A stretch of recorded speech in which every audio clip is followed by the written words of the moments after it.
আসসালামু আলাইকুম, সবাইকে বিশেষ ক্লাসরুমে স্বাগতম। বেসামরিক বিমান পরিবহন পর্যটন মন্ত্রণালয় চাকরির খবর 2025। দেখুন বন্ধুরা, বেসামরিক বিমান পরিবহন পর্যটন মন্ত্রণালয় নিয়োগ বিজ্ঞপ্তি দিয়েছে। 4টি পদে মোট 13 জনকে নিয়োগ দেবে। বন্ধুরা দেখুন, 4টি পদে মোট 13 জনকে নিয়োগ দেবে। দেখুন বন্ধুরা, যে পদগুলি এখানে রয়েছে 60 মুদ্রাক্ষরিক কাম কম্পিউটার অপারেটর, পদ সংখ্যা 2টি। এখানে শিক্ষাগত যোগ্যতা লাগবে বন্ধুরা স্নাতক পাস এবং কম্পিউটার টাইপিং এ দক্ষতা। দেখুন বন্ধুরা, কম্পিউটার অপারেটর পদ রয়েছে 2টি, বিজ্ঞান বিভাগে স্নাতক পাস। দেখুন বন্ধুরা, কম্পিউটারে দক্ষতা লাগবে। দেখুন বন্ধুরা, অফিস সহকারী কাম কম্পিউটার মুদ্রাক্ষরিক পদ রয়েছে 1টি, উচ্চ মাধ্যমিক সার্টিফিকেট পাস এবং কম্পিউটার টাইপিং এ দক্ষতা লাগবে।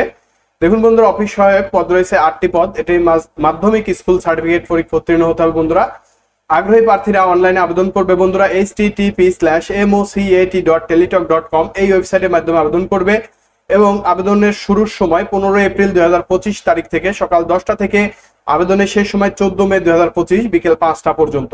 দেখুন বন্ধুরা, কিভাবে আবেদনটি করতে হয়, আবেদনটির দুটি প্রসেস আমি দেখিয়ে দেব, সঙ্গেই থাকুন। দেখুন বন্ধুরা, আমি অ্যাপ্লিকেশনে ক্লিক করলাম বা ওই লিঙ্কে ক্লিক করলাম। লিঙ্কে ক্লিক করার পর বন্ধুরা দেখুন, এখানে অ্যাপ্লিকেশন ফর্ম চলে আসছে। এই অ্যাপ্লিকেশন ফর্মে একটি ক্লিক দিব। অ্যাপ্লিকেশন ফর্মে ক্লিক দেওয়ার পর যে পদে আমি আবেদন করব, ধরুন কম্পিউটার অপারেটর আবেদন করব, এখানে একটি টিক মার্ক দিয়ে নেক্সটে ক্লিক দিব বন্ধুরা। তারপরে দেখো একটি পপ আপ উইন্ডো চলে আসছে। এখানে বন্ধুরা অল জবস থেকে ইএসএ ক্লিক দিব। ইএসএ ক্লিক দেওয়ার পর যেহেতু আমার অল জবস অ্যাকাউন্ট আছে, সেহেতু আমি অ্যাকাউন্ট আইডিটি দিয়ে এখানে নেক্সটে ক্লিক দিব। দেখো বন্ধুরা, নেক্সটে ক্লিক দেওয়ার সঙ্গে সঙ্গে কিন্তু আমার আবেদনটি কমপ্লিট হয়ে যাবে।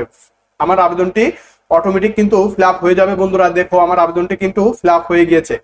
এখন জাস্ট আমাকে একটি কাজ করতে হবে, সেটা হচ্ছে এখানে এই কিউআর কোডটি দিতে হবে। এখানে এই কিউআর কোডটি দেওয়ার পরে আমি যদি এখানে সাবমিটে ক্লিক করে দেই বন্ধুরা দেখো, তাহলে কিন্তু আমার আবেদনটি সাবমিট হয়ে যাবে। দেখো, আমি এখানে সাবমিটে ক্লিক করে দিচ্ছি।